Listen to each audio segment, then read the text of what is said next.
എന്താ പറയുന്നതാണ് ഈ സ്നാനത്തിന്റെ ഗുണം എന്തൊക്കെയാണ്, എങ്ങനെയാണ്? ഓക്കെ, കുംഭസ്നാനം 12 വർഷത്തിലൊരിക്കലാണ് നടക്കുന്നത്. നമുക്കറിയാം പ്രയാഗ്രാജിലും ഉജ്ജയിനിലും അവിടെ ഇവിടെയൊക്കെ 12 വർഷത്തിലൊക്കെ നടക്കുന്ന ആ ഒരു നമ്മുടെ കുംഭമേള നടക്കുമ്പോൾ തന്നെ ആയിരുന്നു 12 വർഷത്തിലൊരിക്കൽ ഇവിടെ മഹോത്സവം നടന്നുകൊണ്ടിരുന്നത്. അപ്പൊ അതിനും ഇതിനും കണക്ഷൻ ഉണ്ടോ എന്ന് ചോദിച്ചാൽ തീർച്ചയായും കണക്ഷൻ ഉണ്ട്. അവിടുത്തെ ത്രിവേണി സംഗമത്തിലെ സ്നാനം, ഇവിടെ അത് 7 നദികളുടെ സംഗമം. അതുകൊണ്ടാണ് ഇതിന് ഭാരതത്തിന്റെ പുഴയായിട്ട് മാറുന്നത്.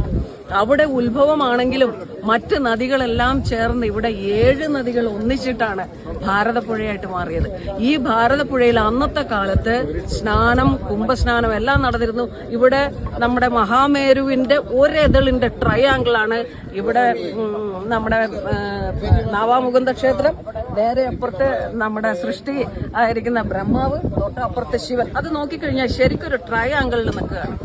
ഈ 3 ഇടയിൽ നിൽക്കുന്ന ഇത്രയും സ്ഥലത്തുള്ള പുണ്യ സ്നാനം എന്ന് പറയുന്നത് അത് ലോകത്തിന്റെ തന്നെ സമാധാനത്തിനും ഐശ്വര്യത്തിനും സ്നേഹത്തിനും അഖണ്ഡമായിട്ടുള്ള ഒരു കെട്ടുറപ്പിനുള്ളതാണ്.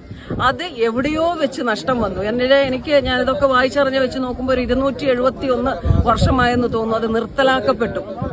എന്റെയൊക്കെ കുടുംബത്തിന്റെ രക്തം ഇവിടെ ഒഴുകിയിട്ടുണ്ട്. ഞങ്ങളൊക്കെ ചേകവരാണ്. 5 ഈ ഭാരതപ്പുഴയുടെ തീരത്ത് 5 കളറി ഉണ്ടായിരുന്നു. ഇവിടെ ജയിച്ചു പോകുമ്പോൾ ഇവിടുത്തെ രാജാക്കന്മാർ ഞങ്ങളുടെ മുതുമുത്തശ്ശന്മാർക്ക് നിലങ്ങൾ പതിച്ചു കൊടുക്കുമായിരുന്നു. അവിടെ ജീവിച്ചു വളർന്നു വന്നവർ ഇതേ സ്ഥലത്ത് സ്നാനം ചെയ്യാൻ ഇത് പുനരുദ്ധരിച്ചപ്പോൾ വന്നപ്പോൾ ഏറ്റവും കൂടുതൽ സന്തോഷം ഞങ്ങൾക്കൊക്കെയാണ്. കാരണം എന്താന്ന് വെച്ചാൽ കുഞ്ഞിലേ മുതൽ മനസ്സിൽ കിടക്കുന്ന ഒരു കാര്യമുണ്ട്. ദൈവത്തിന്റെ ഭൂമിയാണ് കേരളം. ഈ ദൈവത്തിന്റെ ചിന്തിച്ച് നടന്ന് 20 വർഷം സന്യാസിമാരുടെ കൂടെ നടന്ന് എത്രയോ കുംഭസ്നാനങ്ങൾ, എത്രയോ ഗംഗാ ആരതികളെല്ലാം കണ്ടും കേട്ടും അറിഞ്ഞും അവിടെ നോർത്തിൽ പോയി കഴിഞ്ഞാൽ ഈ കൈകൊണ്ട് കൽപ്പേശ്വര ക്ഷേത്രത്തിൽ പോലും സ്വന്തമായി പൂജ ചെയ്യാൻ ദൈവം ഭഗവാൻ എന്നെ അനുവദിച്ചിട്ടുണ്ട്.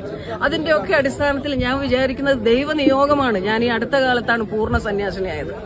ശേഷം ഇവിടെ എനിക്ക് ഒരു വിളി വരുന്നു, ഞാൻ ഇവിടെ വരുന്നു. കാരണം നമ്മുടെ ധർമ്മമാണത്. ധർമ്മത്തിൽ പങ്കുചേരുക എന്നുള്ളത് സന്യാസിമാരുടെ കടമയാണ്.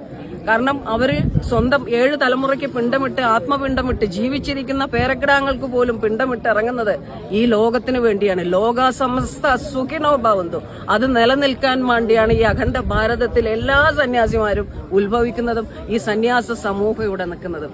അവരെ ബഹുമാനിക്കുക, അവരെ ആദരിക്കുക. നിങ്ങളുടെ പൂർവ്വജന്മം മുതൽ നിങ്ങൾക്ക് വരാനിരിക്കുന്ന ജന്മത്തിൽ പോലും സുഹൃതങ്ങൾ ഉണ്ടാവും.